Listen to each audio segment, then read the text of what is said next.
At last, a two-parter with a satisfying ending.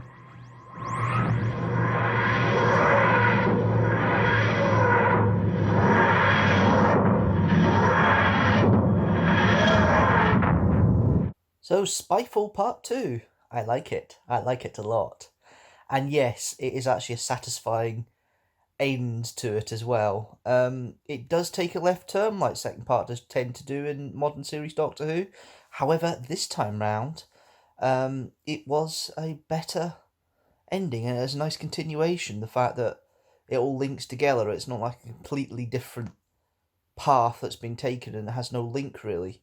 It's just like a consequence. It's all part of the same plan, which is really nice to see, and nice to think that we do have somebody who actually wants to write like that.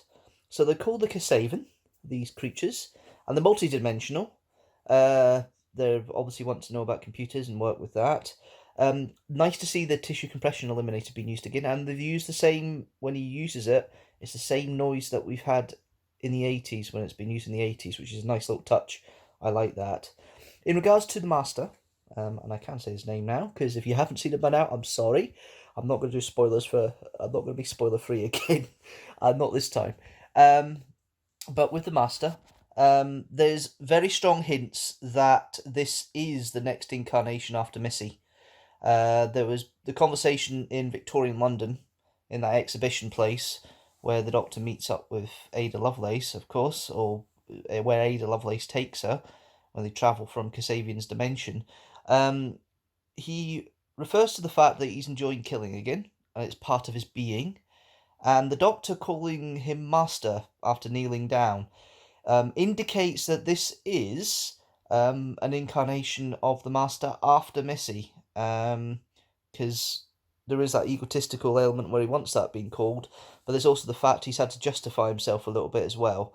There is an element there where he's kind of, still wants the Doctor to be there, and never trust what anything they tell you, is referring to Gallifrey.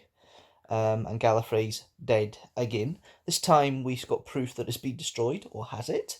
We'll see. But it's an interesting premise there. My mum couldn't quite get over the fact that Gallifrey is gone. It's a ruse. It's not true. It's already gone. And I'm going, no, bubble universe and all that. It came back. I don't think she gets it. Is my honest opinion for that.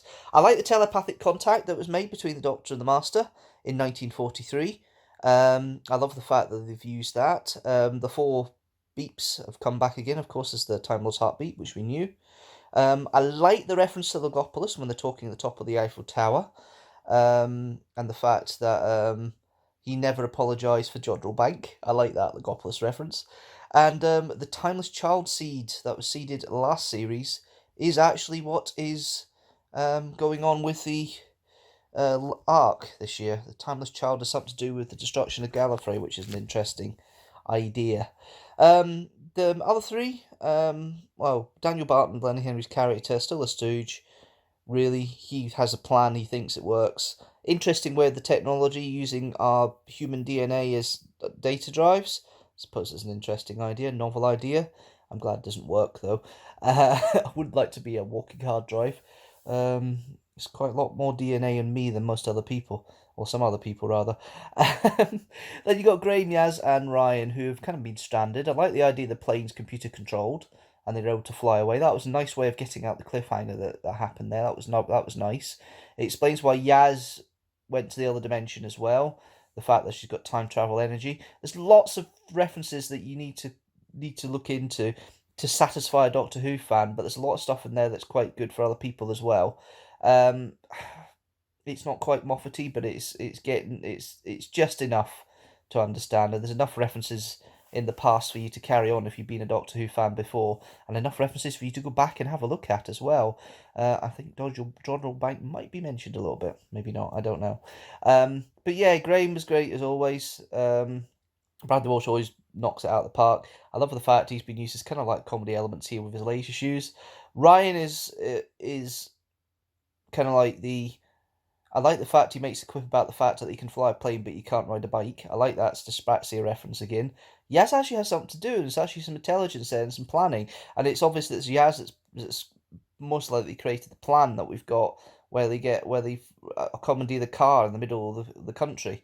That's obviously Yaz's idea, and I like the fact that she's been utilised and her intelligence has been used a little bit more. And it's interesting to think the Doctor's not really said much about her history or who she is. She's been more secretive again about that, which is interesting because it's something obviously that's not really been the case the past couple of the regenerations a little bit.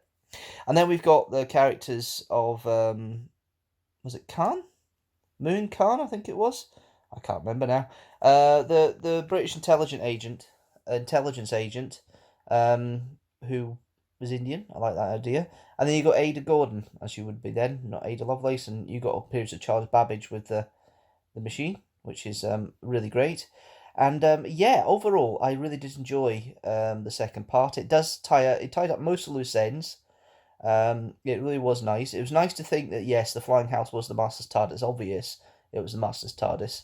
But there we are. That's the way the cookie rumbles. And yes, next week, not much of a clue to next week. But then again, last time when they did those very, very short next time trailers, you got some surprising stories. It'll be nice to see how it goes next week. But yes, a successful two-parter to start, definitely.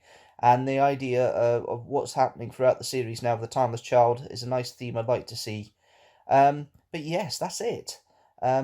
That's my thoughts, my first impressions of Skyfall. If you like this video, don't forget to like it and share it with the hashtag teamstructor. I post a new video of every Sunday at 4 p.m. GMT. My apologies if you did try to see the stream structure yesterday. It didn't work. So it's been taken off. It's been put to private. So it hasn't worked. So I will try again next month. But that was just annoying. But there's nothing I can do about it, really. I'll try again next month. But there we've got the first impressions every Monday at 6 p.m. GMT, UTC plus 0. We've got a new video every Sunday at 4 p.m. GMT, UTC plus 0. Next week is the best of the vlogs from 2019. So look forward to that. It's 45 minutes of fun in my eyes. I quite enjoyed doing it.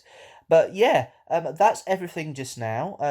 If you like to join the channel and subscribe, hit that subscribe button and the notifications bell so you know when a new video comes out. And if I say teamstructor to share the video if you do so.